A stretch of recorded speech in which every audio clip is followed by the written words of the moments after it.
my friends. Today, we're gonna be doing a video, and it's gonna be awesome.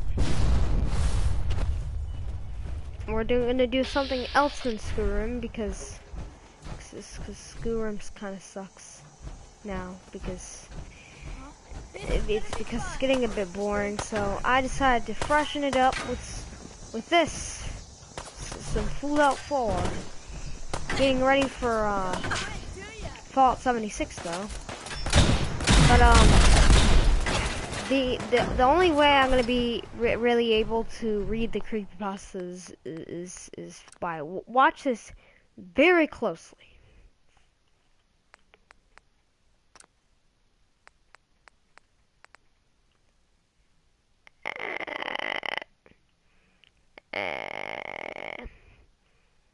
Just gonna lower it so like all to like 0.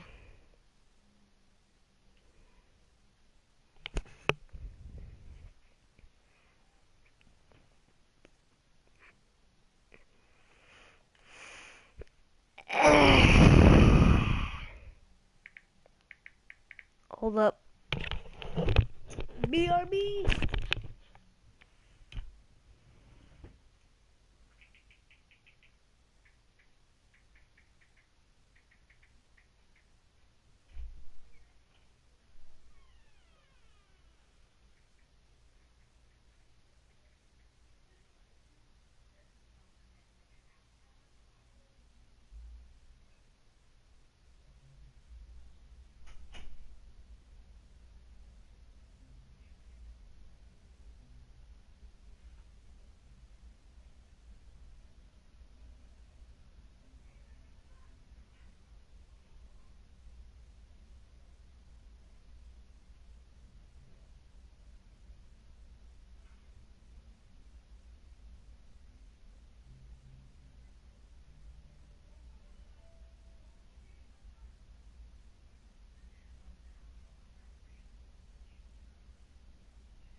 Nobody's on yet. This is absolutely just sad. I guess I'll start reading some creepypastas. I guess I'll just start reading some creepypastas.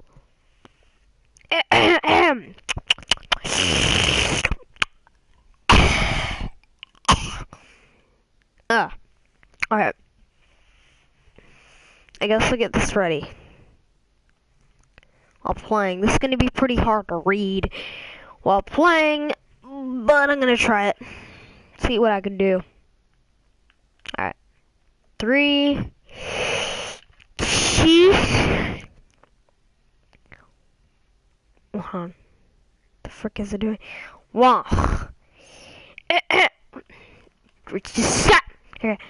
Let me just start out by wait. Let me start the. Let me start this out by saying I am a very rational person and believe that there is always a rational explanation for almost everything that happens. Crap. I already screwed it up. I tried. I tried. Oh god, there's Burger King footless. Oh god. Okay. I'm trying to get it. There we go. For almost everything that happens. Now, with that being said, let me tell you a story about an experience I had in the past, and I would not exactly call rational, but more of a paranormal experience. Squeezy. This all happened around the time I was 9, maybe 10 years old. I know that seems like it was a long time ago, but things like this, you can just forget. It was late November, early December. Snow was just starting to fall, and I was starting to get cold. It was around 9 p.m., and I had 2 of my closest friends staying overnight at the house, planning to play PlayStation and other things 10-year-olds do. For privacy reasons, I'm going to call them Jack and Sam. And I have known each of them since around 2nd grade. Sam was more of a risk taker than Jack and liked to try unusual and new things. Jack was a more of play it safe, play it safe and stick to the normal type of kid. Now that we have kind of a background of everyone, let's get back to the story. It was around 9 p.m. and we had just set up the PlayStation, and a new Madden football game was at the time set up and ready to play. We also had snacks and Mountain Dew and the necessities to pull an all-nighter at that age. After a couple of hours playing games and horsing around, Sam goes to my room.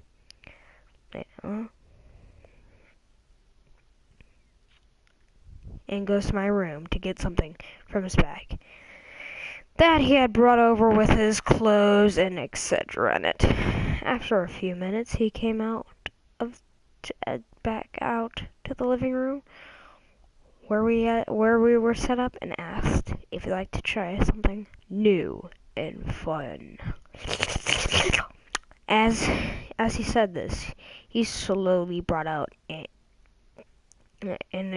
Ouija board from his back, with a huge, mischievous smile spreading across his face. I, being only 10 at the time, was quite curious about the board, as I had heard about it, but never actually seen one. Jack, being Jack of course, said no and kept telling Sam to put it back where he had got it from. After a bit of coaxing and begging Sam and I got Jack to finally play with board with us. We got it all set up and looked at a slip of paper that was sitting with the board in the box. The paper was labeled "Caution: Ouija boards are not toys. Proceed with caution." Under this list of rules on what to do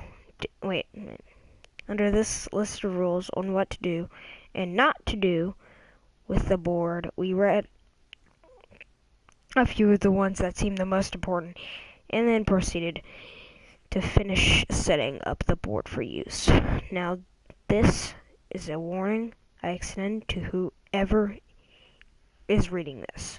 No matter what you believe, that there is something out there, and if you are not careful enough, there can and will be consequences. So please be careful and do your research before doing anything unusual or has to do with the paranormal.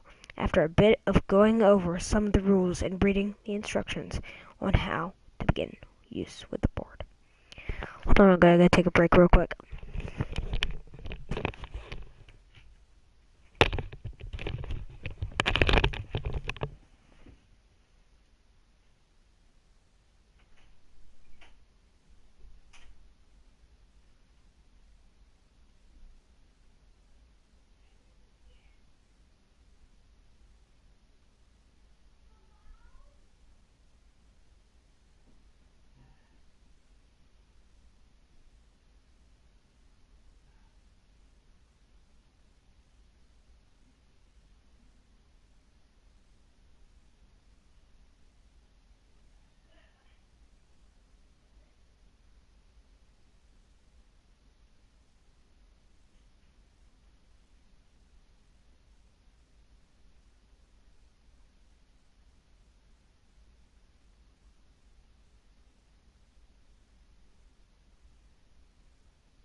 might have just skipped. If you were watching this like as a video instead of a live stream, sorry about that. Any moment now.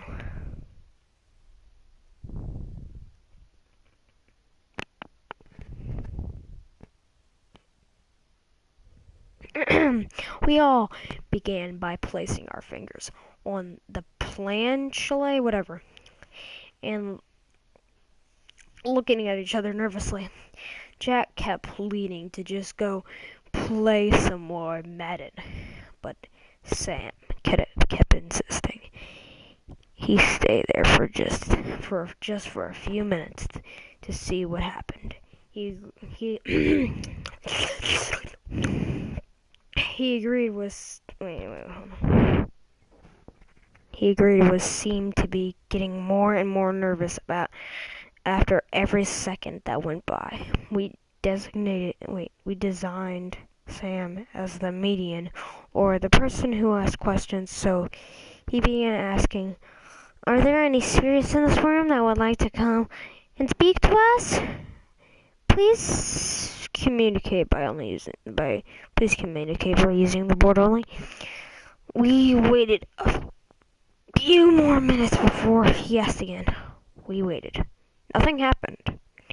After a few more unsuccessful attempts at contacting a spirit, and around 30 minutes of waiting, still nothing was happening, and even Jack was becoming a little restless. Eventually, Sam got tired of nothing, and he shouted, "Is there anyone that would like to speak to us?"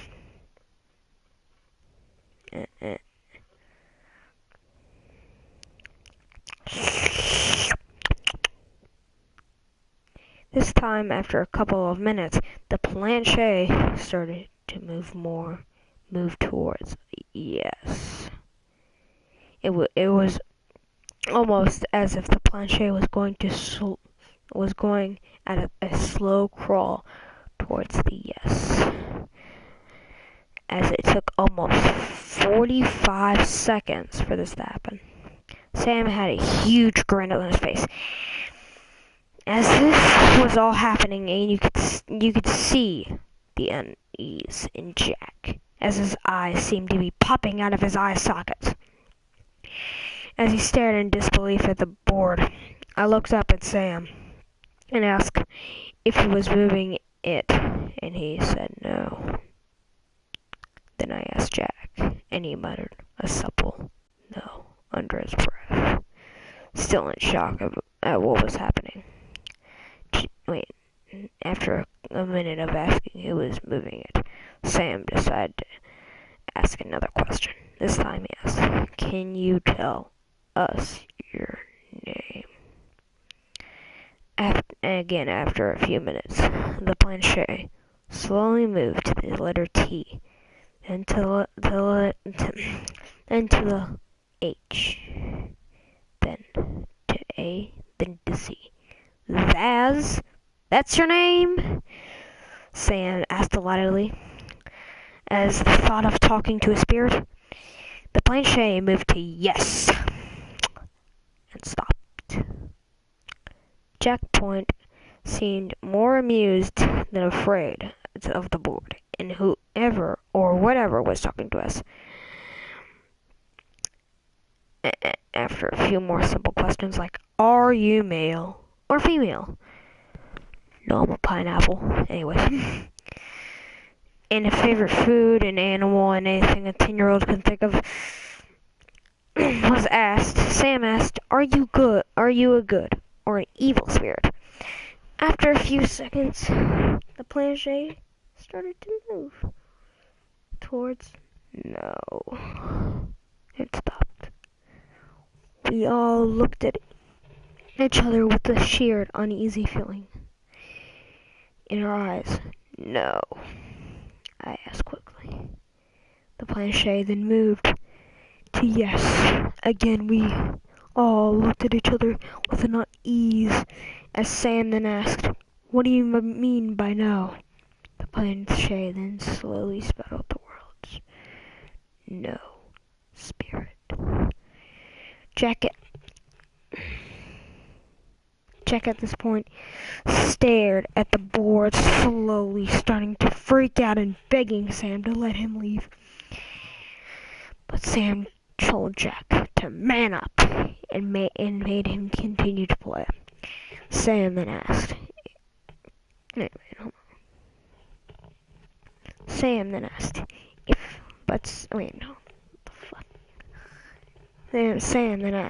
if you are not a spirit, then what are you? The planche started to move towards the letter D and stopped for a minute. We all looked up at each other again, but this time with confusion showing on our faces. Just as we were about to ask what he meant by D, the planche then continued to spell out the word demon. Jack immediately took his hands off the planche and ran into the kitchen, starting to slowly sob, not thinking about the board or Faz. We ran after him, following him into the kitchen.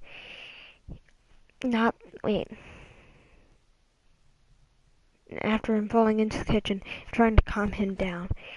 Not remembering the rule number 27, stating, never leave the planche on the board if you're not utilizing it. We stayed in the kitchen for around 20 minutes, begging Jack to come back and play with us and finish the game, or at least end it. Eventually moving back into the living room where the board was, we quickly noticed. The first thing we noticed was the planche was halfway off the board and on the floor. Sam quickly ran over, realizing and remembering rule number 8, if the planche falls from the board, a soul will be released. Of course, Sam didn't tell us...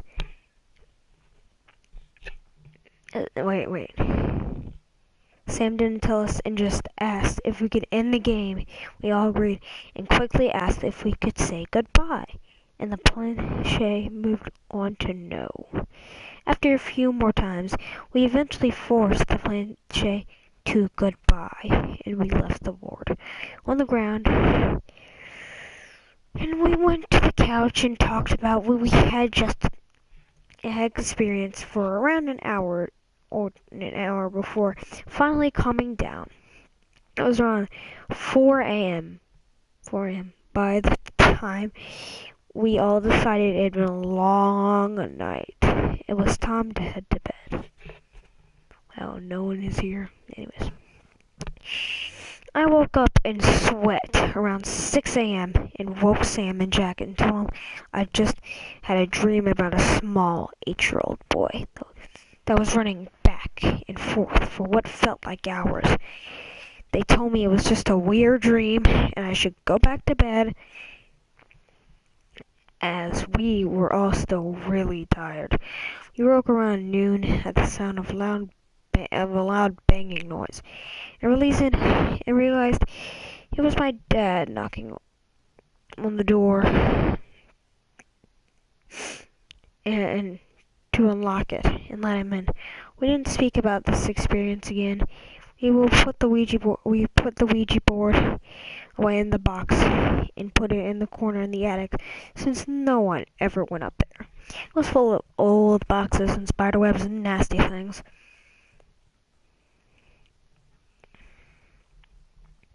The next week went by, and nothing seemed to be happening out of the ordinary. There was no weird dreams, but the next weekend on Saturday, we were left at home for the night, and decided to stay up late and play video games. After a few hours, I got bored. I decided to head to bed. It was around 1 a.m. I quickly dozed off and slept for about 2 hours before waking up to the sound of someone running. It was faint, and me, being tired, just assumed it was the TV in the living room was on and fell back to sleep. It didn't last long, as I was quickly awakened by more running, which sounded like it was coming from right above me. It sounded like someone was in the attic. I was running back and forth across it. I ended up going into the living room and sitting for around 15 minutes, listening to this, before eventually calling Sam and telling him what was going on. For some reason, the house phone wasn't getting a tone, and me being 10, didn't have my own cell phone yet. I decided to just put on headphones and try to ignore it, and fall asleep on the couch till my dad got home. I slowly drifted off into a sleep till around 9 a.m. when I woke to the door closing and my dad arriving home. Oh, Jesus, I just want to take a break real quick. Sorry about this, but I gotta take a break, like 5-minute break. This like been over 20 minutes. Like my vocal cords are like really hurting at this point, so I'm just gonna take a little break. Gonna play some games and just stuff. Hello there, my boy, my main man. Would you like to just come on, man, bend over. Bend over. Look, I don't want man, I was gonna tell you to bend over so I could just do this onto your anal cavity. But you just had to ruin it now, did you? Isn't that you? You just had to ruin it? I was gonna shove this in your anal cavity, alright? It's gonna be great, but then you ruined it. Let's screw with Poseidon energy. Hi there. I'm gonna shoot you. He died. Rest in pepperonis. Rest in pepperonis. This is just sad. No one is here.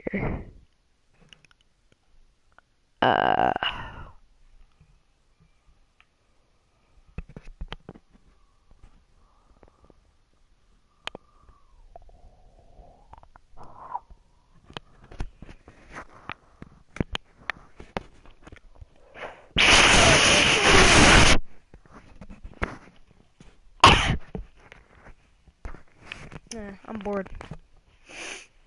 I'm listening to Radio Freedom right now. Hey Preston, talk. I'm gonna, one second. I'll do this for you, Mr. Preston Groovy. Mr. Preston Groovy. I'll just turn this up.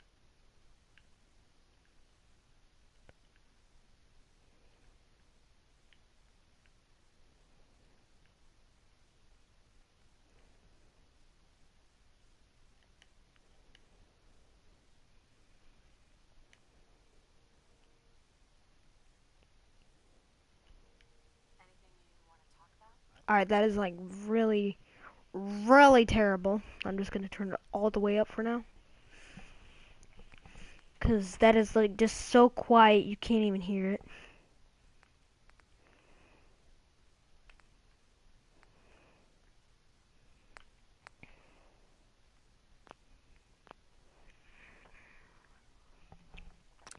Speak up, Garvey. I wasn't sure about you at first, but you're all right. That's really it. Just you're all right. I did everything for you, Garvey. Nothing else for now. No problem. I thought we were gonna have children. No, I'm just kidding.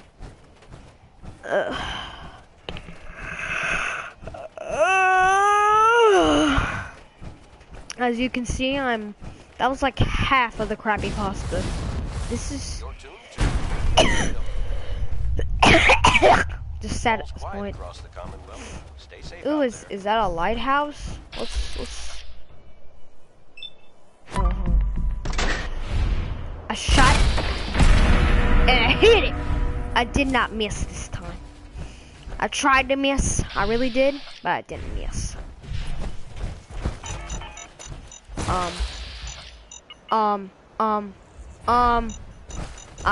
Garbage.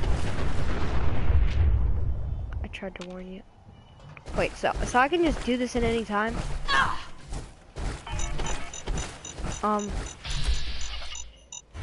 Oof. Oof. I have heckin' big stroke. Helpers me. Help us. My HP is dead. The only reason I'm not dead right now is because of cheats. But I know probably sometime I'll probably just fall over and die. Cause that's usually what happens on PlayStation mods. What'll happen is you download like a thing. Like a download a mod. And all of a sudden you drink like some weird potion from it, and then like whenever you're just randomly playing, you just fall over and die. That's what actually happens on this. In the game, you just fall over and die. And whenever you drink more of the stuff so that you don't die, you just die again. And it's just why? Why does that happen? Why can't I have a sustaining God mode that allows me to be able to, like, first of all, fly higher? Because I have, like, infinite AP. Literally infinite AP. I also have infinite health, though. I'm just gonna leave my freaking power on here. Screw it. See, my HP is 0. But I'm just like Deadpool, like, I have cancer. But I won't die. My cheap Gauss rifle. Don't know why I have that. My cheap Gauss rifle. So I guess, I'll start reading the creepypasta again. Alright. Time to turn things down whenever. Because, wow, like, no one is here.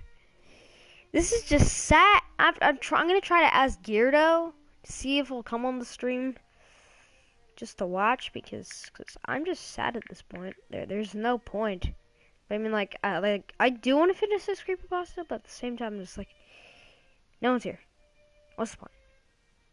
I'll wait for Mr. Geardo the Weirdo to answer. Here's gonna be alright. Here's gonna be our conversation right here.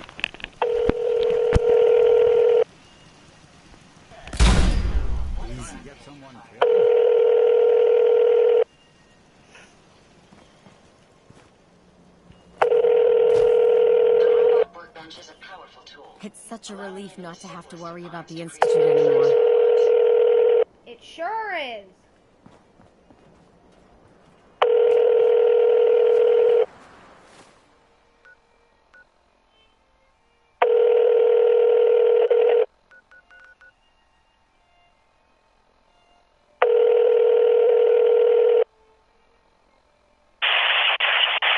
TextNow subscriber you are trying to reach is not available. Please leave your message after the tone.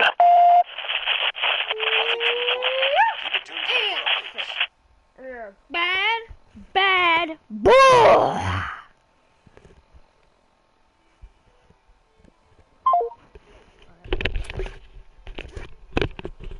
But I do actually want to do stuff real quick. So let's just like, take like a few breaks. I'm just gonna do a few things before I actually do the creepypasta again. Let me see how long this is.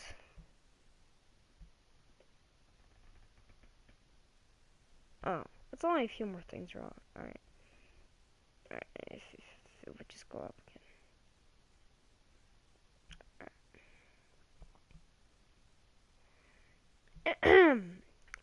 Let's start this again. I never ended up telling Sam or Jack, or even my dad, what happened, what I heard that night, but everything seemed fine for about another week. And I just assumed it was a rat or some sort of animal running in the attic, or maybe even the wind. Anything rational to help me sleep at night. About 2 weeks later, about 2 weeks after that night. Something I'm still unable to rationally speak. He explained happened. It was around 11 p.m. and my dad and I were getting ready for bed. I was in the shower washing up, and my dad was in the living room. Hold on, real quick. This is just sad. I gotta take a break. I gotta like take a piss.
Alright, boys, I'm back.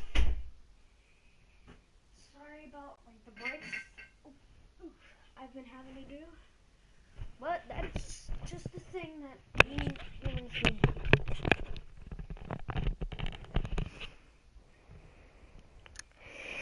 As I was getting up out of the shower and heading to my room, my dad asked me if I smell smoke.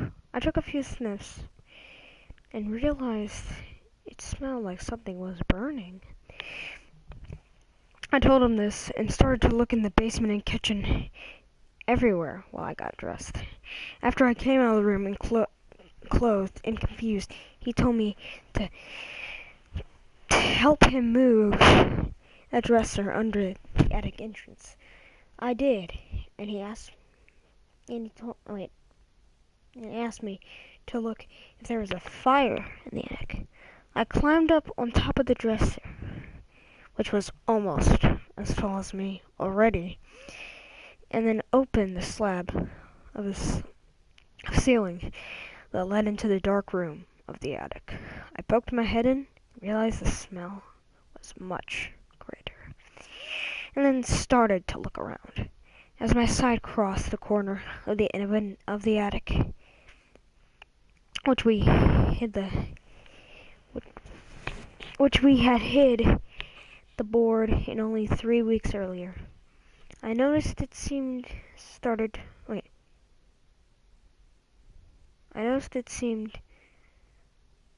of the attic. Wait, what?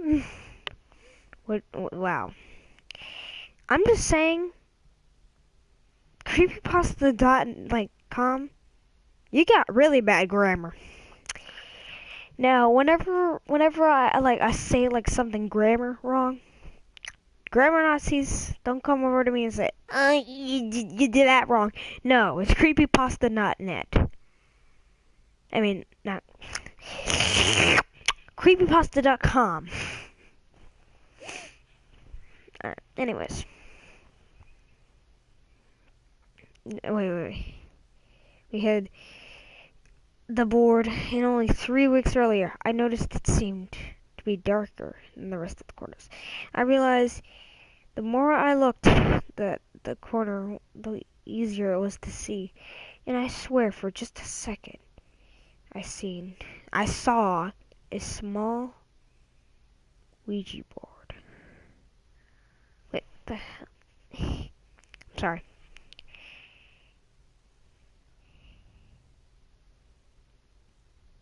What the heck? I swear, for just a second, I seen a small kid, no taller than 5 foot, appear and give me a huge grin before the Ouija board he was standing on burst into flames and started to engulf the corner of the attic.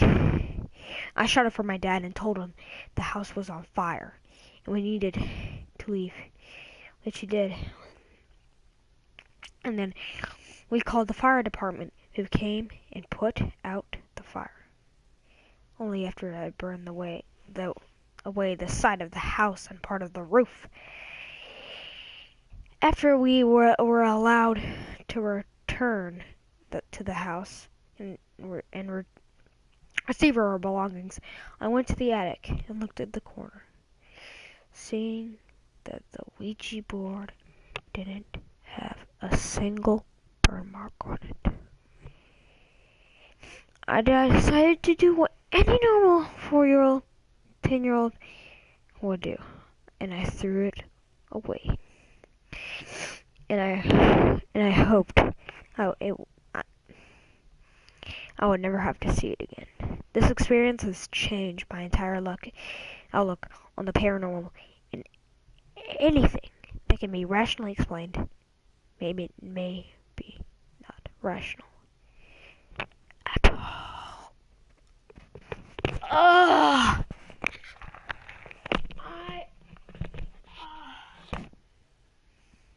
I am dead after that.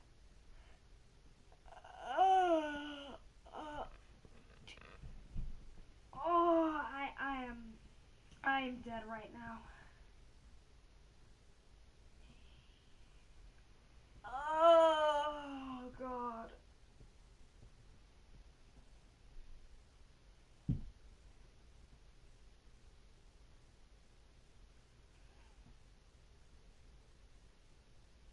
Oh. Oh God. Oh. I think this is how Creek Six pasta feels.